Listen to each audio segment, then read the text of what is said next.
So here's my routine. I'm gonna walk you all the way through it. We got a chip shot here. It's about 13 yards away from the hole. So I got my wedge. What I'm gonna do is I'm gonna walk it off. 1, 2, 3, 4, 5, 6,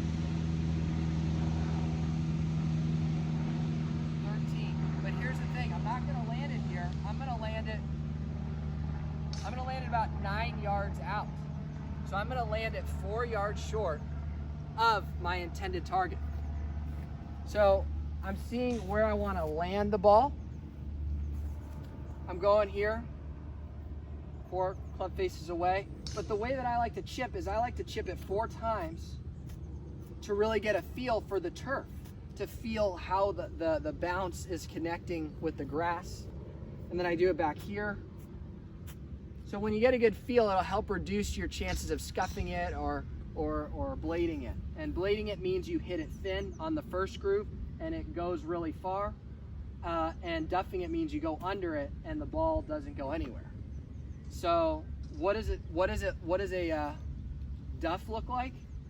Well, we'll get into that in another video. But here, I'm lined up, taking two swings.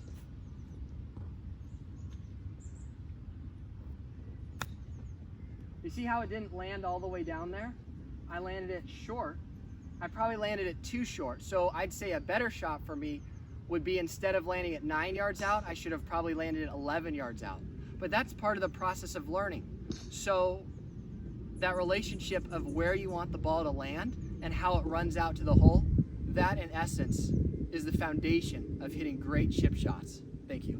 Why I take those 4 shots to get a feel. The reason is because if I get up to it and I'm maybe not as experienced in my golf game, I might catch it thin off the first groove, which will look like that. Oh no, that went really, really far.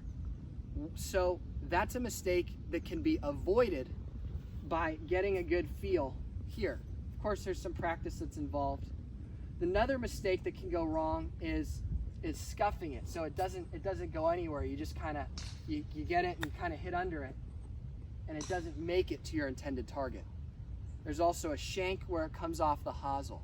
But what's important here is to make sure that you get a good feel for how you want to connect with the ball, how it's responding.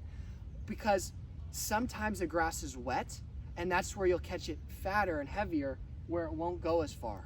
And sometimes the grass is a little bit thicker, so you want to just make sure that you can kind of get a good feel. It's so intuitive, but if you take the time to build in that feel, it'll really make all the difference when you're around the greens. Thank you.